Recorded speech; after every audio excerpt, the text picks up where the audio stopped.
ñëw sàkku ci moom ñaan ginnaaw bi mu ko ñaanalee bu baax a baax moo tax ñu ne woon dina ñëw jox ko siyaare président assemblée sàkku ci moom ñaan bu baax ginnaaw bi ñu ko ñaanalee suñu borom yàggal ko fi loolu te ànd ak wér di ñaan yàlla lépp luñ fi ñaan suñu borom nang ko di ñaanal Serigne Sidi Mbacke suñu borom yàggal ko fi ba yéen yi am liggéeyal maam ji Serigne Touba suñu borom kàttanal ko ba yoonu murit yaakaar yi ñu yaakaar ci moom suñu borom mottali ko ba mottali yéen yëpp waaw sëñ Abdou Lahad moom ñun dama naan ñun génération bi bu ñu xam lu bon jafe moom la waaw ndax ñun ñëpp ku ci nekk juddu nga ba am yenn at yi te mosoo gis nit def lu bon waaw kon jàpp naa ne loolu rek doyoon na sëkk ci résultat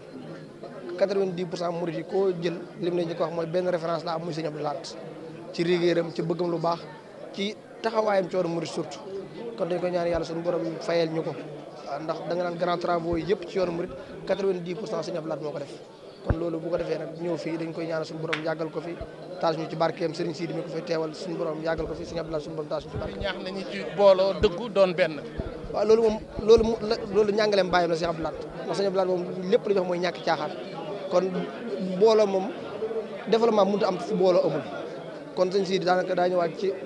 li nga xamante mooy actualité bi rek mu dellu si waat jamono ndax réew mi fi ñu ci jote mënuñ koo defar ci booloo amul kon booloo googu dañ ci soññ suñu bopp di ci soññ classe politique bi yëpp te xam ne réew mi ku jàpp ne boo fakasale président Bassirou Diomaye Faye Diomaye moo ci perte wala Sonko moo ci perte yow xamoo li ngay def bu réew mi suuxee ñun ñëpp la suuxal ndax Sénégal ñun ñoo ko bokk amul kenn ku ci ëppale kenn bu vote jotee Matar Sarr bu voté benn carte lañ koy compté Cheikh Thioro bu voté benn carte lañ koy compté kon li am mooy ñu booloo jàpp réew mi dem ci kanam. waaw xanaa rek di wax alhamdulilahi rabbil alamin sant yàlla di sant Serigne Touba mi nga xam ne moo ñu jagleel ku baax ku tedd kii tey ñuy màggal bisam bii muy bis boo xam ne Serigne Touba ci boppam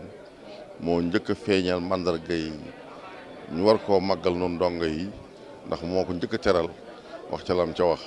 te lam ca wax bët yëpp tege ci loxo yëpp tege ci kon bisam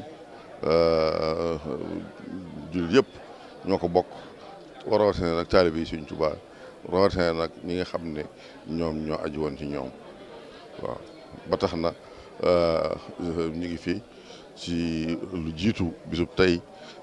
ñi kaamil yi sëñ Abdou Lahad Jaxate mu sëriñ ka sëñ Saaliwu mi ngi koy taxawu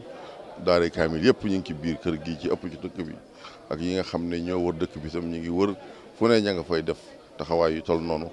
ñi nga xam ne ñooy jàngi xasida sëñ Tuubaa itam ñëpp ñu ngi maase ci taxaw ci ñi nga xam ne ñooy def durus ñëpp ñu ngi maase ci taxaw ci ñëpp ñi nga xam ne ñooy def salaatu al nabi ak istixfaar ñëpp ñu ngi maase ci taxaw ci Serigne Sidi Mbacke bi nga xam ne moo di xalifaam te mate ko sëkkatam mi ngi taxaw taxawaayu baayam taxawaayu pour la ko war ci diggam ak taalib yi diggam ak bokk yi ndax yëndalul fanaanalul mi ngi toog di recevoir gan ñi di leen teral di leen toppatoo di leen sonne ci ngir yàlla ak jëmi baayam boobu ak li nga xam ne moom la ko baayam bàyyal tam di ko sàmm